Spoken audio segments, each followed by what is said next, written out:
الحمدللہ نحمدہ ونصلی علی رسولہ الکریم رب اشرح لی صدری ویسر لی امری واحلل عقدۃ من لسانی یفقہوا قولی۔ ان آیتوں سے پچھلی آیتوں میں میراث کے متعلق اور یتیموں کے احکام کے بارے میں ذکر تھا، تو ان دو آیتوں میں ان احکام کو ماننے اور ان پر عمل کرنے کی فضیلت اور نافرمانی کے برے انجام کا بیان ہے۔ اعوذ باللہ من الشیطان الرجیم، بسم اللہ الرحمن الرحیم۔ تلک حدود اللہ، یہ حدیں باندھی ہوئی ہیں اللہ کی۔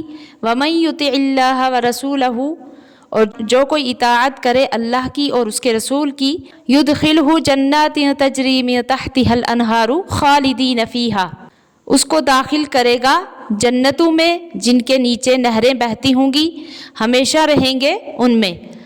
وذالک الفوز العظیم، اور یہی ہے بڑی کامیابی۔ ومن یعص اللہ ورسولہ ویتعد حدودہ یدخلہ نارا خالدا فیہا، اور جو کوئی نافرمانی کرے اللہ کی اور اس کے رسول کی اور نکل جائے اس کی حدوں سے، تو ڈالے گا اس کو آگ میں کہ ہمیشہ رہیں گے اس میں۔ وَلَهُ عَذَابٌ مُّہِینٌ، اور ان کے لیے ذلت والا عذاب ہے۔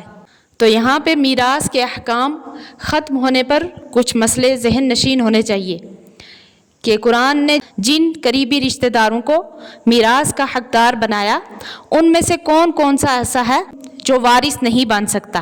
ایک تو یہ ہے کہ مسلمان کسی کافر کا اور کافر کسی مسلمان کا وارث نہیں بنے گا، خواہ ان میں آپس میں کوئی بھی نسبی رشتہ ہو۔ حضور اقدس صلی اللہ علیہ وسلم نے فرمایا، لا یرث المسلم الکافر ولا الکافر المسلم، یعنی مسلمان کافر کا اور کافر مسلمان کا وارث نہیں بن سکتا۔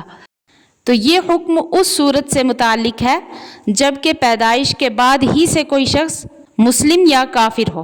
لیکن اگر کوئی شخص پہلے مسلمان تھا پھر اسلام سے پھر گیا اور مرتد ہو گیا، اگر ایسا شخص مر جائے یا قتل کر دیا جائے تو اس کا وہ مال جو اس نے اسلام کے زمانے میں کمایا تھا اس کے مسلمان وارثوں کو ملے گا، اور جو مرتد ہونے کے بعد کمایا ہو وہ بیت المال میں جمع کر دیا جائے گا۔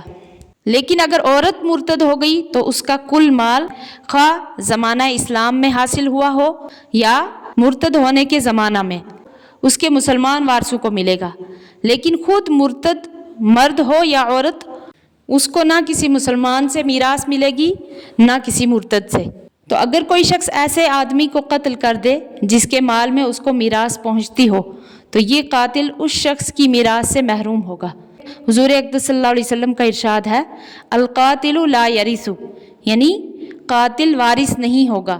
تو اسی طریقے سے اگر کسی شخص نے اپنی کچھ اولاد چھوڑی اور بیوی کے پیٹ میں بھی بچہ ہے تو یہ بچہ بھی وارثوں کی فہرست میں آئے گا۔ لیکن چونکہ یہ پتہ چلانا دشوار ہے کہ پیٹ میں لڑکا ہے یا لڑکی یا ایک سے زیادہ بچے ہیں، اس لیے بچہ پیدا ہونے تک میراث کی تقسیم ملتوی رکھنا مناسب ہوگا۔ اور اگر تقسیم کرنا ضروری ہی ہو تو ایک لڑکا یا ایک لڑکی فرض کر کے دونوں کے اعتبار سے دو صورتیں فرض کی جائیں، تو ان دونوں صورتوں میں سے جس صورت میں ورثہ کو کم ملتا ہو وہ ان میں تقسیم کر دیا جائے اور باقی اس حمل کے لیے رکھا جائے۔ تو اسی طریقے سے جس شخص نے اپنی بیوی کو طلاق دے دی اور طلاق رجعی ہے، پھر طلاق سے رجوع اور عدت ختم ہونے سے پہلے وفات پا گیا تو یہ عورت میراث میں حصہ پائے گی، اس لیے کہ نکاح باقی ہے۔ اور اگر کسی شخص نے اس بیماری میں جس میں اس کی وفات ہو گئی تو اس میں بیوی کو طلاق دی، اگرچہ طلاق بائن یا مغلظہ ہی ہو اور عدت ختم ہونے سے پہلے مر گیا، تب بھی وہ عورت اس کی وارث ہوگی۔ عورت کو وارث بنانے کی وجہ سے دو عدتوں میں سے جو سب سے زیادہ دراز ہو اسی کو اختیار کیا جائے گا، یعنی جیسے طلاق کی عدت 3 حیض ہے اور وفات کی عدت 4 مہینے 10 دن ہے، تو ان دونوں میں جو عدت زیادہ دنوں کی ہو اسی کو عدت قرار دیا جائے گا تاکہ جہاں تک ممکن ہو عورت کو حصہ مل سکے۔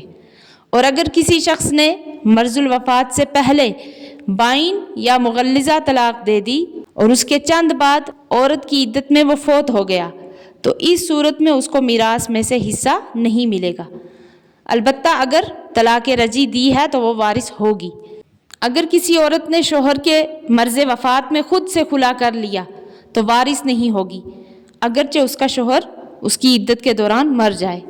اور اسی طریقے سے اگر کوئی شخص مر جائے اور اس نے پیچھے 4 وارث چھوڑے، ایک بیوی، ایک لڑکی اور ایک ماں اور ایک چاچا، تو اس کے مال کے کل 24 حصے کیے جائیں گے، جن میں سے آدھا یعنی 12 حصے لڑکی کو، 3 حصے بیوی کو اور 4 حصے ماں کو، اور بقیہ 5 حصے جو بچے وہ چچا کو ملیں گے۔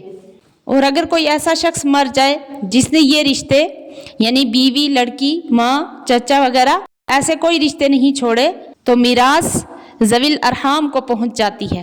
ذوی الارحام کہتے ہیں جیسے نواسے، نواسیاں، بہنوں کی اولاد، پھوپھیاں، ماموں، خالہ، یہ لوگ ذوی الارحام کی فہرست میں آتے ہیں۔